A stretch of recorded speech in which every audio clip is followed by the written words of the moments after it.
Gracias por continuar con nosotros. Hablaremos ahora de las deepfakes, entre otras. La inteligencia artificial, como ustedes saben, ha avanzado al punto de hacer posible lo que antes creíamos que no. Crear videos falsos con rostros reales, audios artificiales indistinguibles prácticamente de los originales y contenidos manipulados que parecen realmente genuinos. Son los llamados deepfakes, una tecnología que plantea desafíos éticos, políticos, jurídicos y sociales y que son cada vez más urgentes.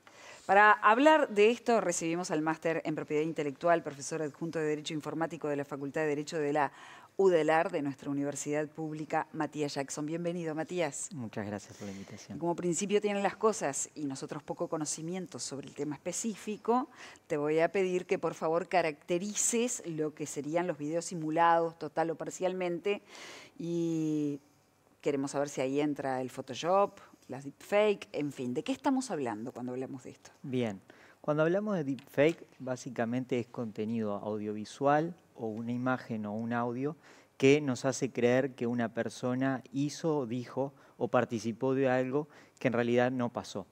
La intención de eso es hacer creer al espectador, al quien recibe la información, de que eso fue real y así fue.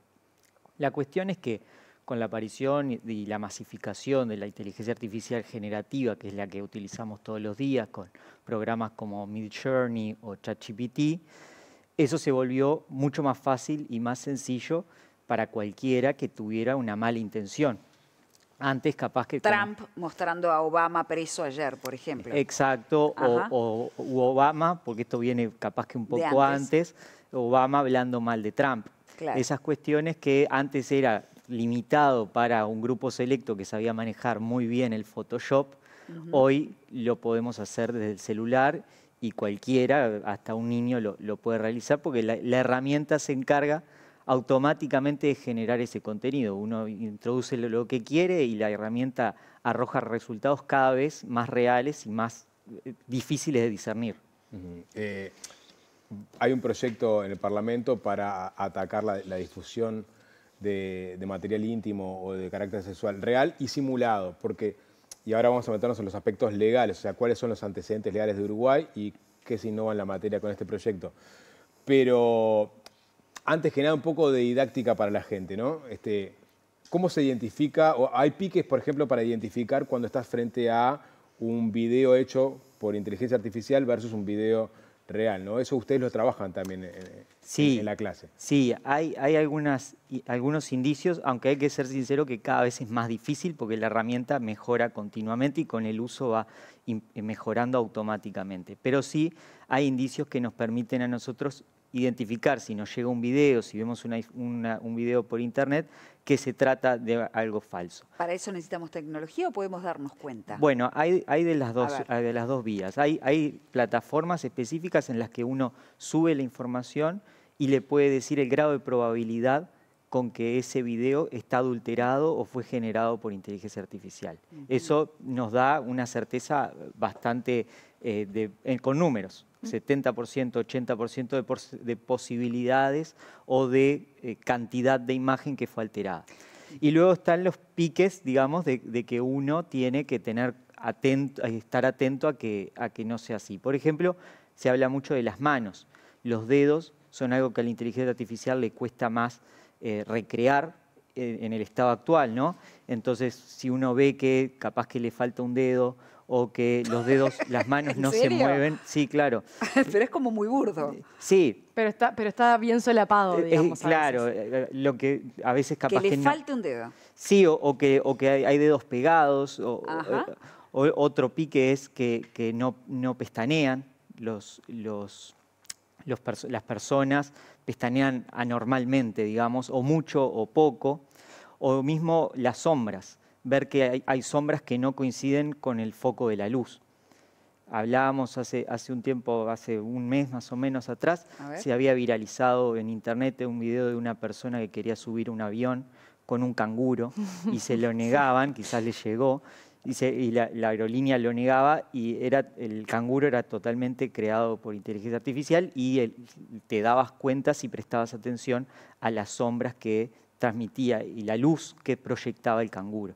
que no coincidía con la luz del lugar. Miré 20 veces esa imagen y no me daba cuenta cómo la gente se daba cuenta, porque me di cuenta que era falso porque la gente estaba diciendo, es falso, pero, decía, pero ¿cómo se dan cuenta? Nunca me había imaginado que era por las sombras. Después que ves las sombras, ahí empiezas a entenderlo.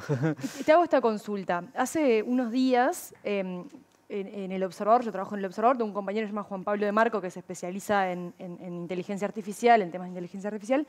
Me mandó un audio por WhatsApp en el que me decía, Caro, era para avisarte que determinado contenido en el que estamos trabajando está pronto, si lo podés leer. Dale, Juan Pablo, buenísimo, llego al diario y trabajamos en eso. Cuando llego al diario me dice, caíste. Era él. Yo lo conozco, trabajo hace 13 años con Juan Pablo, o sea, le conozco la voz, era él.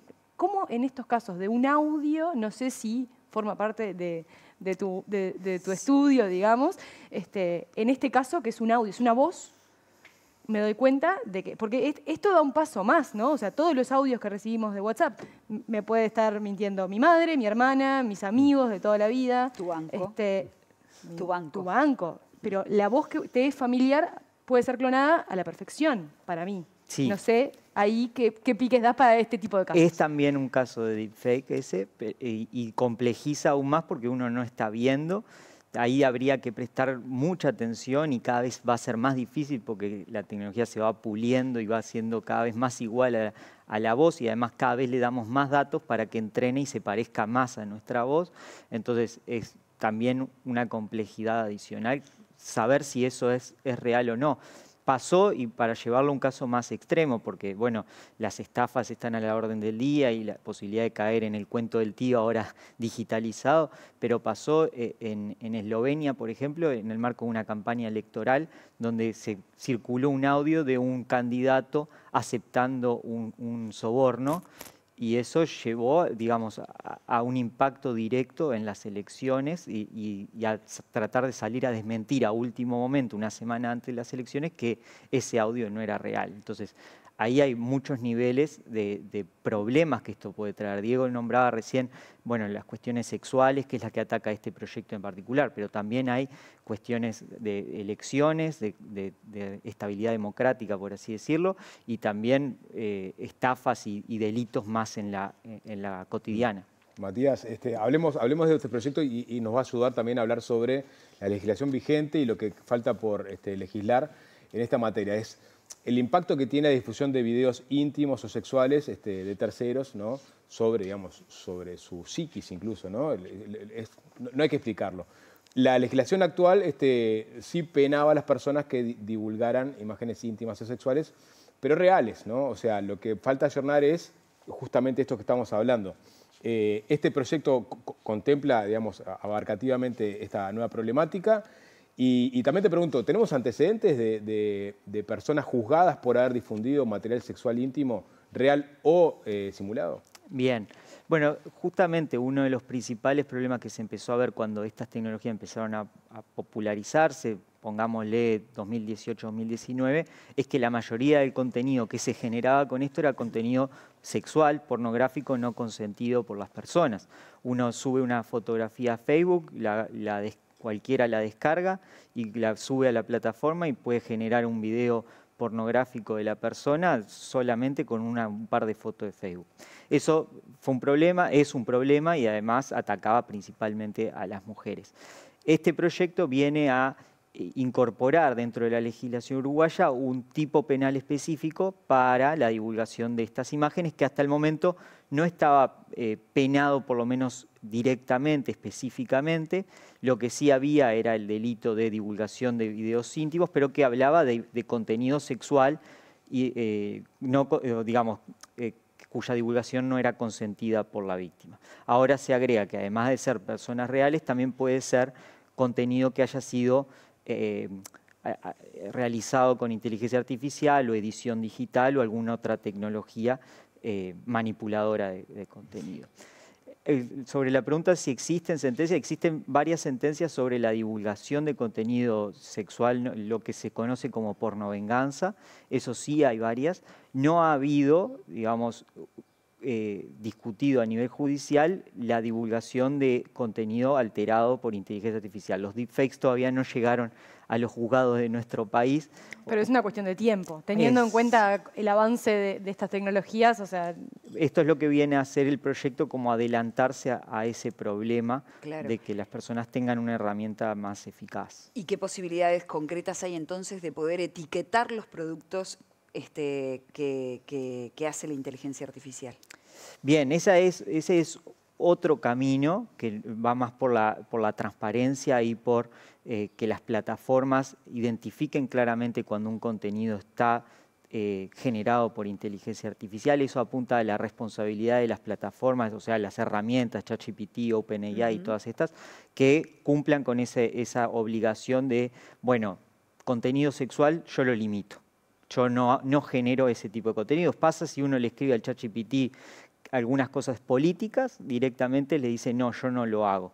Bueno, que las plataformas sean responsables si van en contra de estos Pero principios. siempre va a aparecer una plataforma que te va a ofrecer lo que otra no te ofrece. Claro. O sea, no creo que sea el camino más eficiente, ¿no? Bueno, es el camino que está adoptando Europa igual, ¿no? Que siempre es como un faro que nosotros seguimos porque apunta más a la plataforma y a tenerlas, porque sabe que ahí es donde está... La boca de salida. Exacto, la forma Claro. del embudo de donde agarrarse, más que atacar a la persona, que es más difícil de identificar, capaz que está en otro país, capaz que no hay medidas de cooperación que Como ayuden a medio llegar. emisor, estoy obligado a tener un contralor sobre lo que emito. Ese es el camino que está Claro. adoptando. Pero en ese sentido, ¿qué incidencia podría tener Uruguay en esas decisiones? ¿Obligar a las plataformas que son internacionales a adoptar una postura cuando se usan para Uruguay, por ejemplo? Bueno, eso es interesante porque de hecho el proyecto de ley que modifica este artículo de divulgación de delitos, de videos pornográficos, en el último inciso ya incluía, antes de la modificación,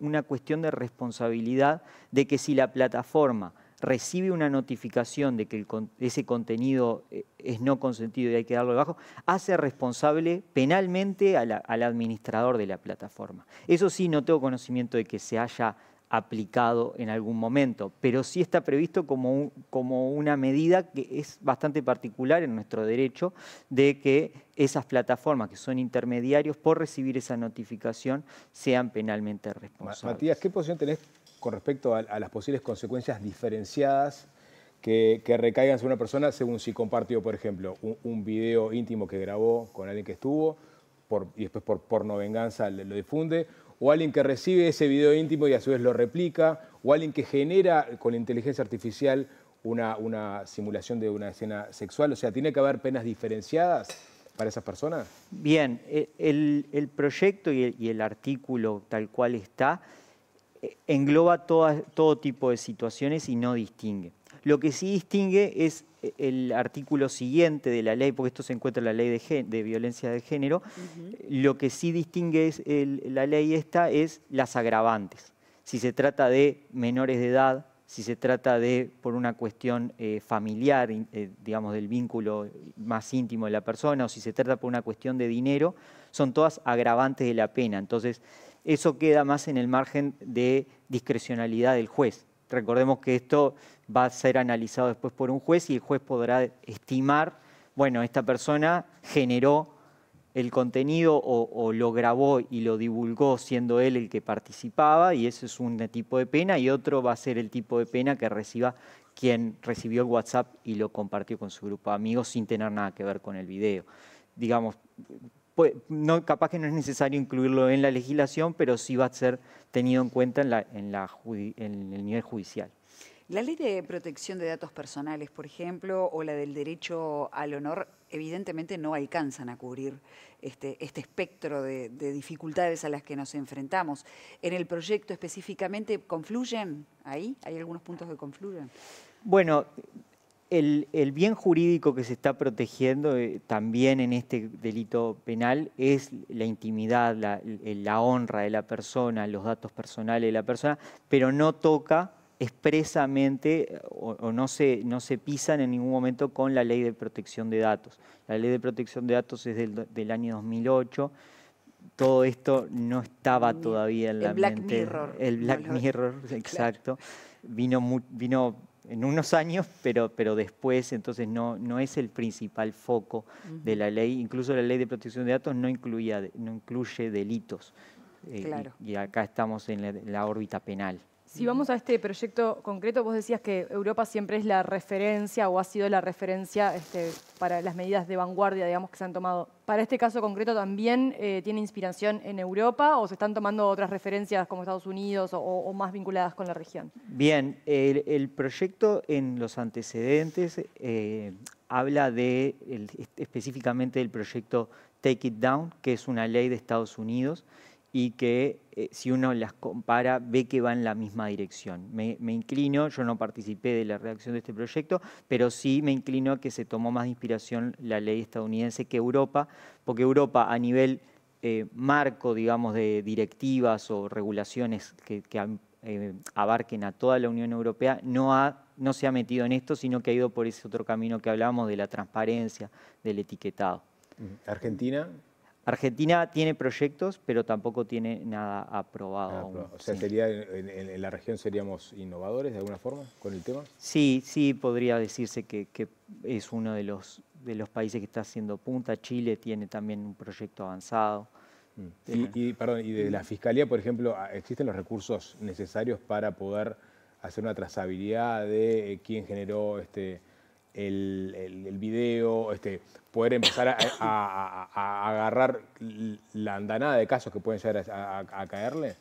Bueno, existen herramientas que la policía, como brazo investigador junto a Fiscalía, pueden acceder, pueden comprar software, pueden acceder a licencias de software, que son los que se encargan de rastrear y de tratar de llegar. Esto no es un problema que solo tenga Uruguay, entonces hay herramientas disponibles para todo el mundo, luego está en una cuestión de cada país ve qué compra para perseguir estos delitos. Y cómo lo actualiza, ¿no? Porque me imagino que la producción de la tecnología en la inteligencia artificial va más rápida que el software protector. Y bueno, eso, digamos, lo que se volvió muy reconocido en Uruguay fue el caso del Guardián, ¿no? Claro. Que al poco tiempo y luego de ciertas disputas sobre la oportunidad de esa compra, bueno, luego al poco tiempo ya las autoridades decían que con el WhatsApp cifrado y las otras vías de comunicación había quedado obsoleto. Lamentablemente no tuvimos más transparencia sobre eso y no supimos exactamente qué fue lo que se compró.